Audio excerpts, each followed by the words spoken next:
What's up, guys? Welcome back to Classic Octane. I am Taylor. Today is day 7 and the final day of the CB550 build. Yesterday for day 6, you actually would have saw 2 videos, one short kind of overview video and one longer technical video. So if you just skipped day 6 because it was an hour long, just know that there is a day 6 video that is shorter. That is just the update of what we did. The meat of what we did yesterday was wiring the entire bike. Today, we obviously need to finish this thing. The biggest component left is the gas tank. So let me walk you through kind of what my thought process was on the gas tank, and let me show you what we're going to use. It's something you're either going to love or you're going to hate. Drum roll, please. The tank we're going to be using for this bike is this one. So I know immediately some of you guys are going to think I'm crazy. Some of you are going to completely disagree with this decision. But let me try to explain myself first. So, I'm a huge fan of patina on gas tanks. This look is very difficult to fake. You know, you would have to go to extreme detail with airbrushing and all this stuff to try and get a weathered patina look like this. And patina gas tanks that are in good usable condition are pretty hard to find. So it's actually a lot more unique to have this style of a gas tank than it would be just to have a perfectly shiny, you know, either stock painted or even a custom color gas tank. It's a lot more difficult to pull something off like this. So a lot of people, again, won't get it. My favorite style of like old trucks are maybe a late 40s, early 50s Chevy truck that has that patina kind of sun faded look. But you open the hood and the engine compartment and the engine, everything's super clean. The interior of the truck is super nice, but the outside looks weathered and looks kind of used, but not crappy. There's that fine line between just bad and then this like aged kind of rustic feel that I love. So that's why I wanted to go with this. Another reason I wanted to go with this is because it's unique. There is not a lot of other gas tanks in the world that look exactly like this one. So when you ride this bike, which, let's be honest, a CB550 is a very popular model of motorcycle, I want to be able to have, you know, me or the future owner of this bike drive up to a bike night and not park next to a bike that looks exactly like theirs. You know, I want it to be unique. I want somebody who's walking by and sees 5 CB550s in a row. I want this one to look different than all the rest of them. The other ones might have clean gas tanks that are different colors, but this one's going to stand out in the crowd. Whether you think that's good or bad is completely up to you, but this is how I kind of envision the bike coming together. That's why I went with the distressed black on the seat, because I wanted to have this feel of everything has gone through, the engine is clean, all the electronics and everything works properly, but it just has that cool, unique vintage look. So this gas tank ended up, I think, working out perfectly for us. It's in very good condition, like I mentioned, on the inside. The only thing we're going to need to do to it is I want to pull the petcock off and clean it up. I have some new seals and stuff for it, and then we'll be able to throw it on here. So it worked out for us that it doesn't take a ton of work, which is great for a short timeline, but also I think it brings a very unique look to the bike. So I'm sure you guys will let me know, and I encourage you to let me know what you think about this in the comments below. Another thing to mention with this is if this style doesn't appeal to the person that wants to buy this bike, again is going to be for sale in the next week or so. If they like everything about the bike but the tank, it's very easy to change. I have tanks that we can paint a certain color. I have tanks that we can brush finish. We can do whatever we want. This is just what I wanted to do because I thought it would be cool. But again, somebody who wants to buy this bike may very well disagree with me, and that's a pretty easy change to make later on. So keep in mind that, you know, just because it's on there now doesn't mean this gas tank has to live on that bike forever. So we're going to pull this petcock off. I'm probably actually going to swap it out with a different one because now that I look underneath, one of our little fuel pipes is missing.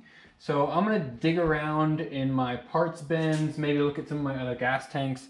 We'll find another of this style, and then again I have a rebuild kit so we can go through here and make sure all the seals and everything are good. But I wanted to get this one off so that we can see, you know, which parts we can utilize from this and which ones we can steal to make the best possible fuel petcock we can. Ended up finding another petcock body in my parts bins that has both fuel inlets, so I'm gonna go ahead and vapor blast this to clean it up. We'll need to steal, you know, the outside cover, the little lever arm, the bowl, you know, we'll kind of steal some parts off of this one, vapor blast all the parts we're going to use, reassemble it, clean up our mounting screws on the wire wheel. Let's get this thing ready to go back in. Also gave the bottom a little wipe down with WD-40 just to clean off some of the dirt. We're ready to get this thing on the bike.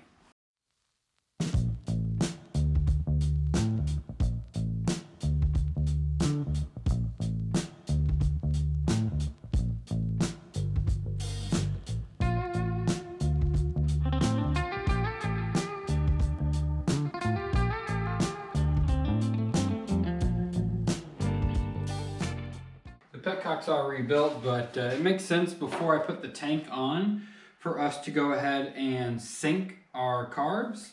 So I'm going to go ahead and get my sync tool hooked up. If you're not familiar with what these are, I will throw a card up now to a video I have of how to sync CB550 carburetors. But basically it's just 4 vacuum gauges that you hook up to these ports on the little intake manifolds. There's little JIS or Phillips style screws on here. You basically screw in to be able to read vacuum for each cylinder. Then we're going to adjust our slide height to make sure that they're all even, and that will just help all the cylinders kind of run equally to make sure nothing's kind of getting more air than it should, and so on and so forth. So it's a pretty straightforward process.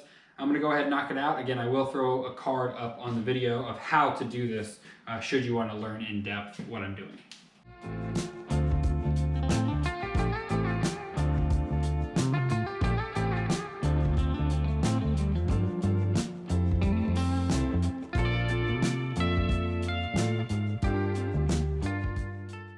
Got my gauges all hooked up, but the engine needs to be nice and warm for us to do this properly. So I figured I'd give you guys a little cold start and we'll see how it does. So should be good to go. Let me give it some choke. Key on, ignition on. Let's see.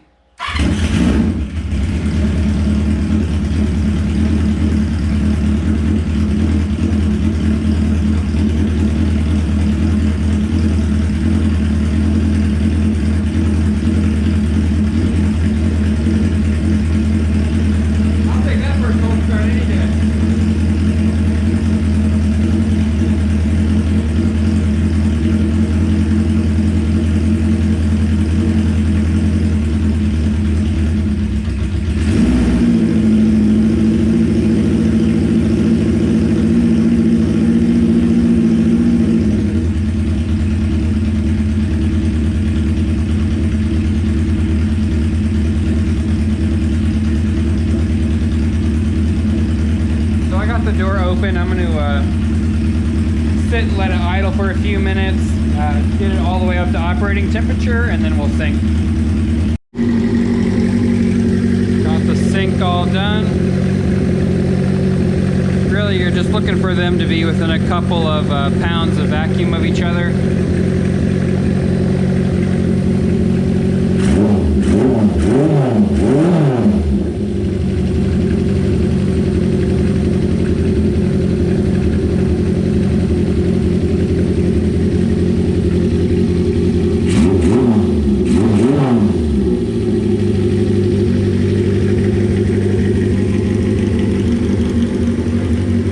So as you saw, we got them all nice and synced up.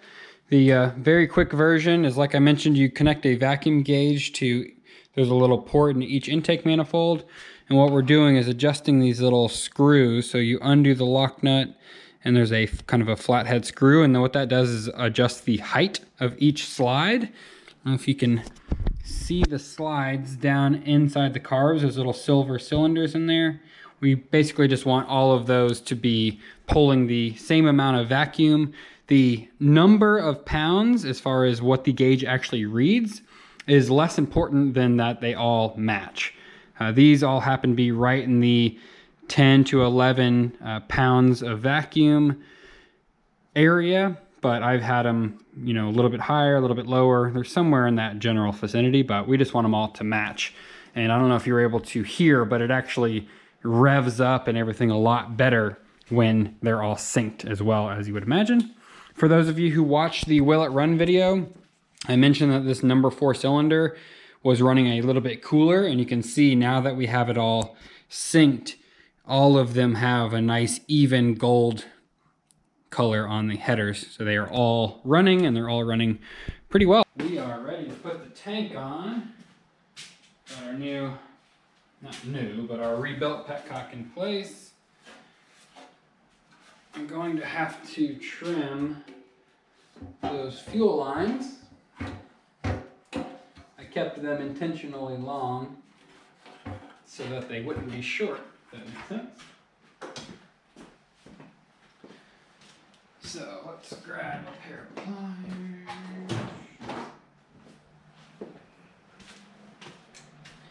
We will trim these.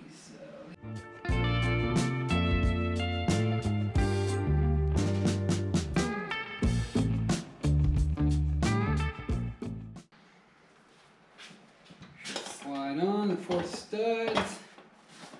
Like that. I did have to shave a little bit off the edges of 2 of these wing nuts just because our electronic box is so close to the mount.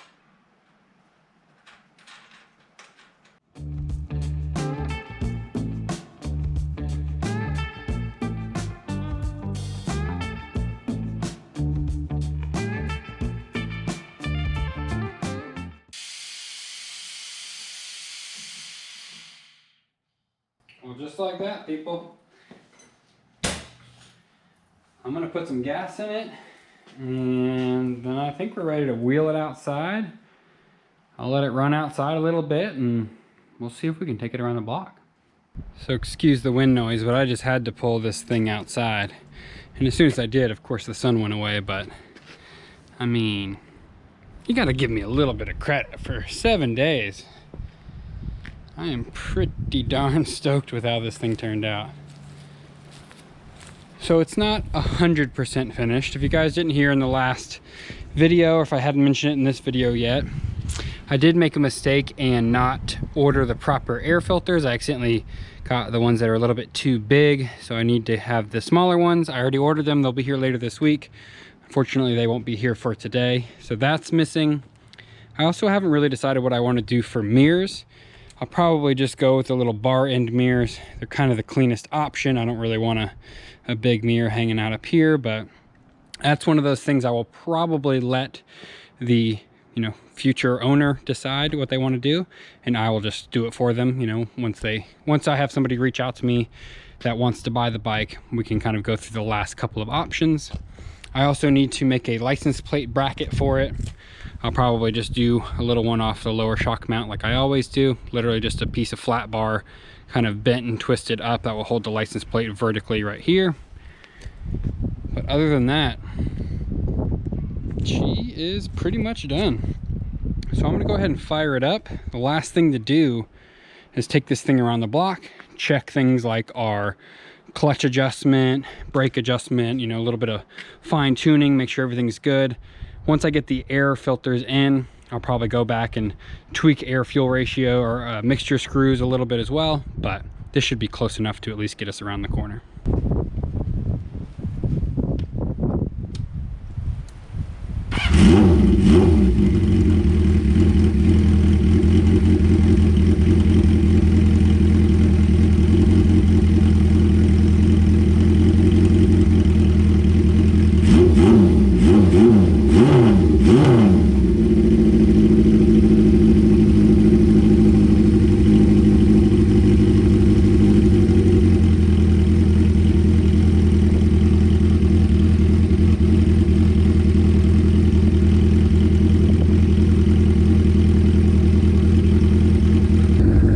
This ride's going to be a little choppy for you guys because I, in all honesty, don't want to show too much of my neighborhood, just for privacy reasons. But let's see, go for first gear. Okay, no big clunk or anything. That's good. That means our clutches should be adjusted properly.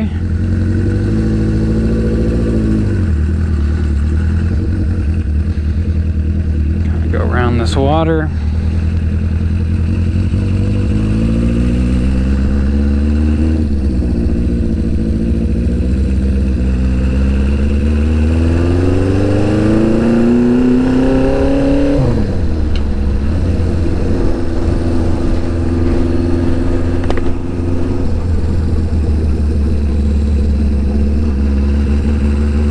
So far, so good.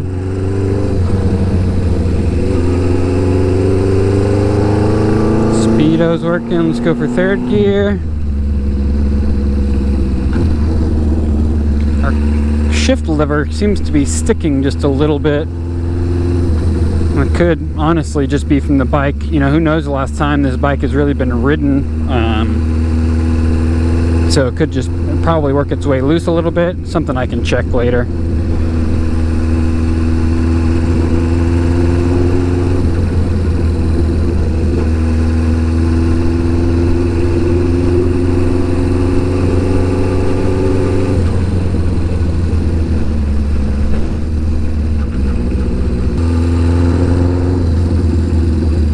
So I obviously can't really get on it too hard, but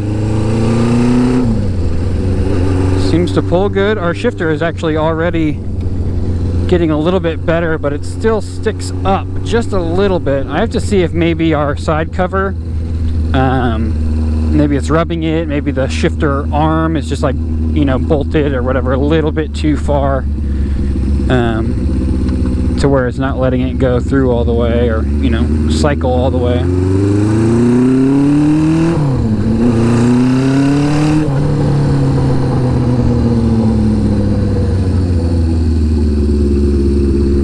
Brakes and everything seem to be working quite well.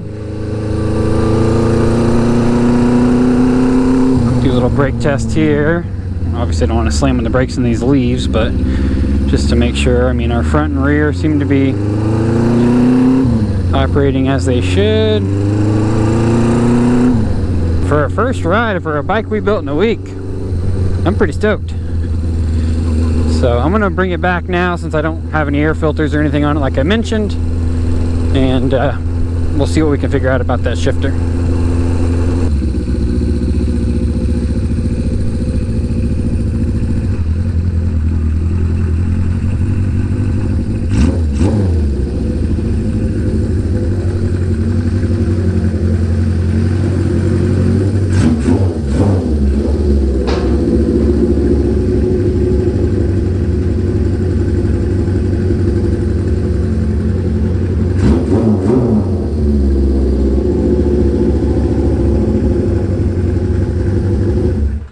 Not bad, not bad. Looks like it was just rubbing a little bit. I was able to kind of undo it, slide it out just a little bit to free everything up. And we got first, second, third, fourth, fifth, fourth, back to third, second, first, neutral. Shifts just like it's supposed to. How about that? Well, this is it, guys. She is as done as she can be. The only things that I'm missing are, like I said before, the air filters, which should be here by the end of the week. So I'm a little upset that we don't have those, just because it's kind of a piece of the build that's missing, but it's my fault for ordering the wrong filters. For that being the only part that we didn't have, I'll take that as a win. And then we have mirrors and the license plate bracket, which I can, whip the bracket up in 20 minutes. And then the mirrors, I'm going to wait until a customer decides what they want to do. Speaking of customer, this bike is officially for sale. I do not have a customer lined up. My thought process was I'm just going to build the bike that I want to build and then open it up to you guys first, see if any of you are interested in picking it up. If not, then I can go through a traditional, Facebook Marketplace or something like that to list it for sale. But all of my 550s in the past have sold before having to list them. So fingers crossed one of you guys are interested in picking this bike up. I don't want to publicly list a price for the build just because it's kind of this weird, if I say how much I paid for it, then it might influence somebody that is buying it. So we might see, I might disclose all of that after it's sold. But as of right now, I'm not gonna put it on there. All the price of, all the parts and everything is in the description.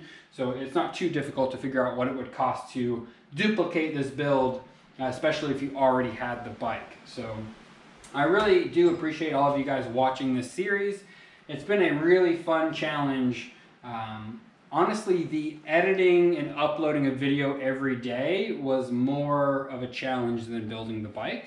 And that's probably because I am more comfortable building a bike than I am daily grind, editing, uploading, having to deal with slow internet and issues with my computer or whatever. It's just a whole new challenge, but it worked out pretty well. We didn't miss any days. We were a little bit later some days than others, but it all worked out really awesome. And we really put out 8 videos because I edited and uploaded 2 day 6 videos yesterday. So I'm going to stop rambling. I'm going to let you guys check this thing out. I'm going to take a whole bunch of pictures to post on Instagram. I really do appreciate all the new subscribers. I hope you guys will stick around. If you haven't subscribed to the channel yet, I encourage you to do so if you're into this kind of content. We have a few more bikes lined up. I'm going to finish a CB500 hopefully this week.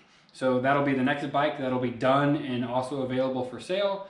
So I'll have a final video on that coming out pretty soon as well. I also have a Will It Run video I want to make. So tons of new content coming. Again, I appreciate it. You guys are awesome.